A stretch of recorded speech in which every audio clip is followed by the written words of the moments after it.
Nominal account में क्या आता है? Debit expenses and losses, credit income and gains. तो आपको उसके अंदर एक्सपेंसेस आता है, इनकम आता है, लॉसेस एंड गेन्स। एक्सपेंसेस में क्या क्या आता है?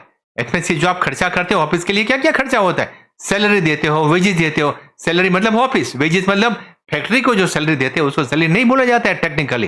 टेक्निकल टर्म में आपको बोलना है तो वेजेस, लेबर को जो पेमेंट करते हैं या फैक्ट्री में सारा लोग काम करते हैं तो वेजेस। सिर्फ 5 घंटे का पूरा टेली प्राइम मास्टरी, और वो भी लेटेस्ट जीएसटी रेट 22 सितंबर 2025 प्लस टेली प्राइम रिलीज 2025 के साथ complete course including inventory, all in one practical course को मैंने 57 मॉड्यूल्स एंड सब मॉड्यूल्स में डिवाइड किया है। उसका लिंक मैंने डिस्क्रिप्शन में दिया है। परचेजेस, रॉ मटेरियल परचेज करते हैं, इलेक्ट्रिसिटी बिल, रेंट, इनकम क्या आता है? सेल्स करे वो आपकी इनकम है, कमीशन आपको रिसीव मिला, रेंट ऑन कैपिटल बिल्डिंग, आपने कभी बिल्डिंग आपकी खुद की है, ऑफिस की है, आपने रेंट पे दिया तो भी आपकी इनकम है। उसके बाद में लॉसेस आता है। लॉसेस में क्या होता है? Loss on sale of an asset, आपने फर्नीचर खरीदा था, अभी आप बेच रहे हो कुछ सालों के बाद रिन्यूअल करने के लिए, नया फर्नीचर बनाने के लिए, तो क्या वो लॉस है?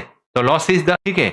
और तो लॉस बाय थेफ्ट, थेफ्ट गया, debit loss by theft, loss by an accident. Gains में क्या होता है? डेबिट में जो होता है लॉसेस तो गेन में उल्टा रहता है, वो हिसाब से सोचने का। इसमें डेबिट हुआ लॉसेस, थेफ्ट वगैरह, तो यहाँ गेन्स तो profit on sale of an asset, आपने कुछ एसेट परचेज किया, तो जब भी परचेज किया था उसके बाद में डिप्रिसिएशन जो भी वैल्यू कैलकुलेशन लंबा चौड़ा होता है वो आगे सीखेंगे। उसके बाद में जो नेट एसेट वैल्यू अभी बचा है अब आप उसमें ज्यादा पैसे से बेचते हो, आपका गेन होता है। अगर वीडियो अच्छा लगे तो लाइक, कमेंट, सब्सक्राइब और शेयर जरूर करिए।